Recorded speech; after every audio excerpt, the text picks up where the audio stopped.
Hey, it's Catherine again. I just listened to my previous video and there was a terrible noise, so I'm going to do it again.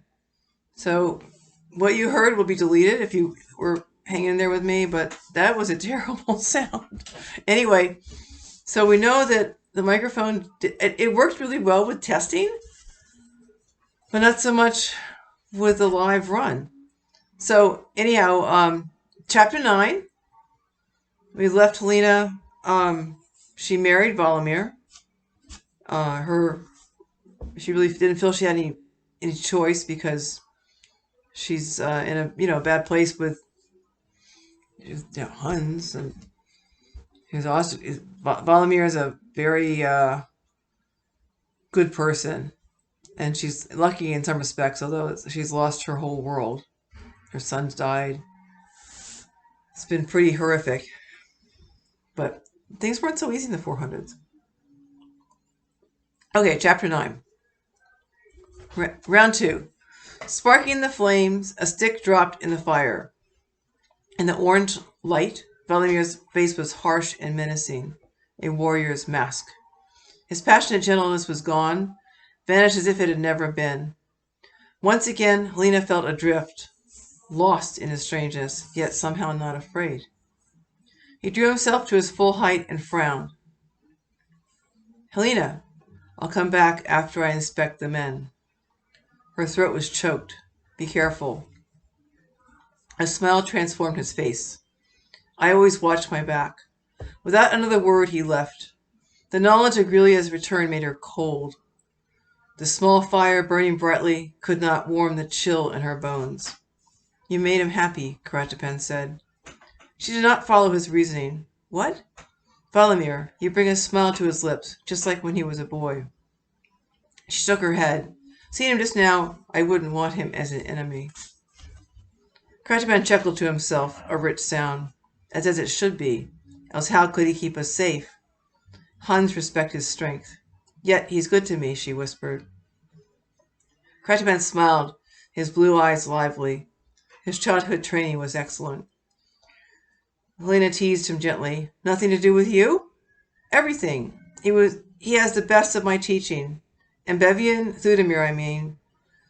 Wasn't he your charge at an even younger age? His lips became a thin line. He shook his head sadly. I did what I could with him. He missed his mother terribly. I'm sorry, Helena said, ashamed to upset him. Caratipian shrugged. Waving his hand to dismiss her concern, he began his repairs on Valimir's bow. She watched him restring it, check its tension, then oil the wood. Later, as he lined feathers on the arrows with painstaking attention, Helena wished for something to do. Her right hand still throbbed, and when she breathed deeply, her chest was tight with pain. Her life hung in Valimir's hands. He was a barbarian, a predator, yet he had penetrated the gray cocoon wrapped around her heart, bringing color back to her world. It hurt to feel. She sat in silence with Caratipian as he hummed over his work. By contrast, Helena felt useless. Sorrow stirred within her, but she turned away from it. It was dangerous, the agony too intense to bear. She drifted to the past, to her grandfather, and to Constantinople. In the courtyard of their large stone house, she had sat spellbound, listening as he made history come alive with tales of the ancients, especially Alexander the Great. Of course, he would always call him Secunda the Destroyer, the despoiler of Persia. Her grandfather has sought her opinion about the current court gossip. In the process, he had taught her to see past the intricate maze of the political game to the truth. He had been her world, yet he could never assuage her loneliness. Though she had never known her mother, dead since her birth, Lena's heart would ache at the sight of a woman bending down to her child with a smile. Her father's visits were so rare as to be momentous events, but she could still picture him. He looked like his father, Bothusdam, tall, rather austere, dark hair, his eyes a startling blue, a voice that could boom with sudden laughter. Once in disagreeing with her grandfather, she saw him smile with pure mischief. He had filled the house with activity, always restless, seeming to chafe at the boundaries imposed by the stone walls. Helena knew he would never have survived as a woman in Canspar's house, where women were expected to be docile, submissive, and always patient. Helena wished that her father had been settled down, remarried, or even sent messages home. If they received word of him, her grandfather would not have set off on that journey. He might still be alive, her life intact in Constantinople. Though Mikhail would not have been born, his spirit would have come to her through another child, spanning time in its search for an old connection bound from love. For the first time, she hated her father. She blamed him for her heartbreak, for everything, and realized that she did not want to see him. In her mind, he became just another soldier, seeking oblivion and glory, neither caring for nor remembering his daughter. Her inner voice whispered that her life had merged with Valimir step by step, with an inevitability that set apart from time. She rebelled against it, categorizing the Goth with her father, a self-centered soldier. Thinking only of himself, the voice of her heart dissented. She was drawn to Valimir, as inexorably as a bird to the sky, but the price was too high and red with Mikhail's blood. Tired and spent, she was afraid of sleep, of what her dreams would bring. From a distant village, the wolves howling carried on the wind. Helena knew for certain that the Huns had finished their nightmare games, leaving behind corpses for carrion. She cringed, sickened with the images that crowded her mind. At least they wouldn't have Mikhail, she thought and remembered his pyre. She watched Caratipian as he worked, allowing his attention to detail to soothe her. His hands checked feathers on each of the arrows, relying this one or that until they were all perfect. He took out a small knife and began to whittle some new shafts for more arrows. He required nothing from her, not even conversation. With a friendly smile, Caratipian looked up, alert yet serene. Grateful for his acceptance, her eyes filled with tears. Caratipian, she said, speaking against the grief that stalked her, you're at peace with yourself. His expression became serious, touched by old shadows. I find happiness when it comes. Don't you long for more? Your own family, a son? She asked, aware that in running from her sorrow, that her questions were inconsiderate. What man does not wish for a son? But in this the wise Lord has been kind. He has given me Valimir to love as my own flesh. Though he's not in my body, just my heart. His words stung her. Valimir had been Caratipian's bridge back from his abyss. Though a 12-year-old boy, he had embraced life again and become reconciled with to his fate. Helena resisted. Through a 12-year-old boy, he had embraced life again and become reconciled to his fate. Helena resisted, wanting none of his peace. I don't want to feel love again. Caratipian's eyes were warm with sympathy, but his voice was sad. I believe you, Helena, but your feet take you on your path to the one God, providing lessons along the way. You must learn them, else face them another time. Are you a mystic? Your words are my grandfather's, but their comfort is cold. I'm no mystic, Helena, he said. My wisdom is the fruit of my age. Hear my words or not, it's your choice. Embarrassed by her outburst, Helena ran her hand through her hair. He did not deserve her abuse. Caratipian's words fell into silence. Why has Valimir been so good to me? He's with Huns, the filth of the empire. Your words are strong, if inaccurate. The Huns are many tribes, a confederacy bound by language and custom. Valimir's people were conquered by them over 50 years ago. Over time, the Ostrogoths have changed from being vanquished to becoming trusted allies. Helena shook her head. But why is Valimir so different? Even his brother thinks nothing of rape. Caratipian withdrew into his thoughts, his face reflective. Helena waited as the moments passed. She became afraid that he would not answer. She despised herself for her curiosity, but much more for caring. Looking his age, Caratipian met her eyes. His mother was killed by a renegade band of Visigoths. She was pregnant, her belly deep with new life. She'd gone alone to a favorite spot by a quiet pond in the nearby woods. When Valimir's father, Valdarius, returned from the hunt, his wife and son were both missing. We searched, only finding them as it grew dark. Valimir was holding his mother, cradling her head in his lap, singing to her. His father tried to pull him away from the corpse. With each attempt, the lad became wilder. Finally, I was able to separate him from her. We spent time together. I knew what needed to be said. After Valdarius bought me from King Rogliva at a considerable price. He worried about Valimir and thought I could do some good. I've been with him ever since. Helena looked at Caratipian's eyes, shining with tears. She whispered, "Was her death quick?" He stared at the flames. No.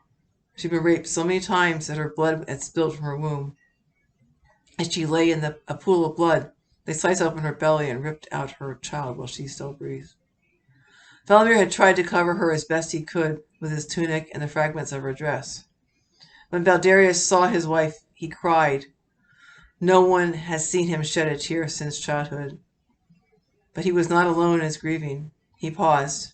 She'd been beautiful, and it was terrible to see what had been done. Helena's eyes were wet. All too easily, she could visualize how Valimir's mother had suffered. The images hit her like a blow, and she shut her eyes against them. Because of Valimir, she was safe and protected, alive. And Caratipian had said of the village, only one survivor. She buried her face in her hands. I can't bear it. There were women in that children, innocent children, old women who worked hard their whole lives with my friend Ariana. Now they're gone, as if they'd never been except as memories. He was quiet for a moment. Perhaps it was important, even necessary, that you survived. Your destiny is before you, unknown, but you still breathe, whole, intact. You don't understand. It's wrong that I'm alive. Mikkel is alone, without me. Nothing I can say. What has happened? But good can come from pain. You wonder at Valimir's kindness to you? Thank his memory of his mother. But he rides with Huns. How can I see past that? No one chooses their families. Valimir is what he is, an Ostrogoth. Though he fights as one with the tribe, he takes pain, not to make war on women and children. Be consoled by that difference. He's better than the Romans. Like Grelia, they killed children for sport. Her bitterness remained. Suddenly she remembered that Valimir and Caratipian had knowledge of her ransom. How did you learn of my steward's reward? She asked. Caratipian saw deprecation. I hear things that many do not. It might have been better had you not. Without Valimir's protection, you'd be dead. He decided to join Attila because he found your story intriguing. Her voice was hard with accusation. Why would he care? Who would know? Who can know what's in a man's heart? The ransom is large, she stated.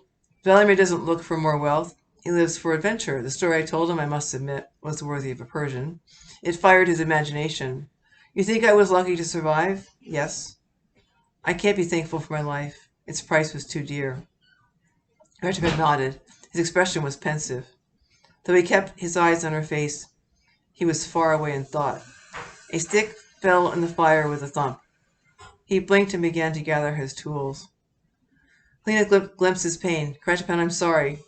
His eyes met hers with surprise. Why? She drew in a deep breath. For all that you have lost. His eyes softened. I thank you for your sympathy. She spoke from her heart, and I for yours. The heaviness within her lightened. The feeling was bittersweet. Did Valimir tell you what happened to Mikkel? He was sick about it. Why did he bother about another man's son? His look was stern, without rancor. He cares for you, Helena. And because he cares, he's upset for your loss, else he wouldn't spare a thought. Valimir never lacks for a woman. At home, his mother's hatched plots to wed their daughters to him. He's never stayed long with anyone. None have slept in his tent. With you, though, he shows gentleness I haven't seen since he was a boy. If he gave you to Attila, his reward would be great. But instead, he protects you, making you his bride. Helena did not know what to say, not wanting to acknowledge how her heart felt when Valimir's face lit up with a smile. You care for him too, Helena. Her answering nod was almost imperceptible. She picked at her dress. Do you think he would have been good to Mikkel? Caratipian's expression was patient. Yes. Was I wrong to run? You shouldn't torture yourself with what could have been. Your plan was sound. How could you know that Grelia would follow you? Her words tumbled out. Valimir promised he'd keep both of us safe. But after Grelia's sword and Ivan fell, I trusted no one. If I could only change it and bring back Mikkel. You need sleep, Helena. Lie down and rest. It will help heal your injuries. I don't think you should have any more of my medicine for sleep, though. I'll keep watch for Valimir. Without any further dissension, she followed his advice and was soon asleep under the warm blankets and fur-lined skins. A noise awakened her. She sat up, rigid with fear. The fire had died back, losing its battle with darkness. Someone threw a piece of kindling on the hot embers. As it caught, the light illuminated Valimir's face. He looked tired and spent, betraying a weakness that had little to do with physical exhaustion. He carefully placed more brush and sticks on the pile. His face chilled her heart. It was devoid of feeling and remote. Watching him, she lay still with a deep and gnawing fear. As his eyes adjusted to the bright light, he saw that she was awake. A shadow passed across his features, but then he smiled. When he sat beside her, she forgot to be afraid. And that's chapter 9. So I will read chapter 10 next week. Hopefully this all worked well with I've been using my laptop microphone. Apparently that's better than the special lav mic. So I look forward to sharing more of my book with you next week. Have a good week. Take care. Take care.